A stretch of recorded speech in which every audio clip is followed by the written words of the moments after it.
Has taken this particular year because 1815 आपका dictatorship खत्म हो गया था। थोड़ा सा कंफ्यूजन है लेकिन समझते हुए चलिएगा। डिक्टेटरशिप से पहले आपका मोनार्कियल सिस्टम था, यस और नो, एंड रेवोल्यूशनरी वांटेड कि ये दोनों चीज़ें खत्म हो जाएं।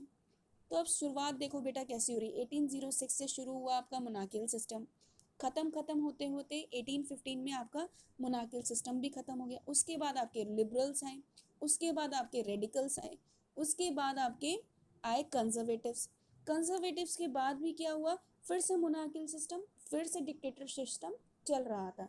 मैंने आपको बताया था बेटा, फ्रेंच रेवोल्यूशन का जो कहानी है बस वो इसी में ही घूमता फिरता रहा, dictatorship monarchial, dictatorship monarchial, yes और नो। बट नाउ हियर 1815 के बाद आपके बहुत सारे नेशनलिस्ट आपको मिले। और कहाँ, यूरोप में। पहले हैं आपके गेसेपी मैजिनी, इनके बारे में आप डिटेल में पढ़ेंगे अपने नेक्स्ट क्लास में, और अपने नेक्स्ट ईयर में आप इनके बारे में डिटेल में पढ़ेंगे, इनकी कंट्रीब्यूशन, इनकी स्ट्रैटेजी सब पढ़ेंगे आप। तो यहाँ पे जो सोसाइटी कंजर्वेटिव रिजीम उस समय ख़त्म हो गया था आफ्टर 1815। क्यों? क्योंकि नेपोलियन जो थे वो उनकी डेथ हो जाती है। तो उनके डेथ होने के बाद कंजर्वेटिज्म में फुल स्टॉप लग जाता है। उसके बाद आप आते हैं revolutionary from France, Italy, German, Russia, overthrow the monarchial system. तो ये सभी कंट्रीज़ ने पार्टिसिपेट किया और मोनार्कियल सिस्टम्स को रशिया से उठा के बाहर फेंक दिया। इसमें बहुत सारे लोग ने पार्टिसिपेट किया था। वो नेशनलिस्ट कौन कौन से थे? पहला है, they talk two of the Nations. Nationalist कौन होते हैं? जो आपके नेशन के बारे में बात करते हैं।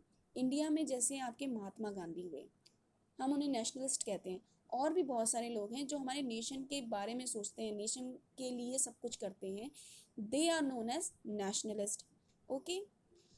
And these nationalist want equality among the citizen, सभी को सभी तरीके की बराबरी मिले, ठीक है। फॉर एग्जाम्पल, जो एग्जाम्पल आपकी बुक में दिया है, गेजेपी मजिनी एक नेशनलिस्ट थे, ये इटालियन नेशनलिस्ट थे। और इनकी थोड़ा सा कंट्रीब्यूशन इनका दिया गया है, that is conspired with other to achieve this in Italy. Nationalists elsewhere including India read his writing. So nationalist ये जो गेसेपी मजीनी थे वो इटली के थे। इन्होंने लोगों को इतना ज़्यादा इंस्पायर किया कि लोगों ने ये समझना शुरू कर दिया that we also want our nation should be free.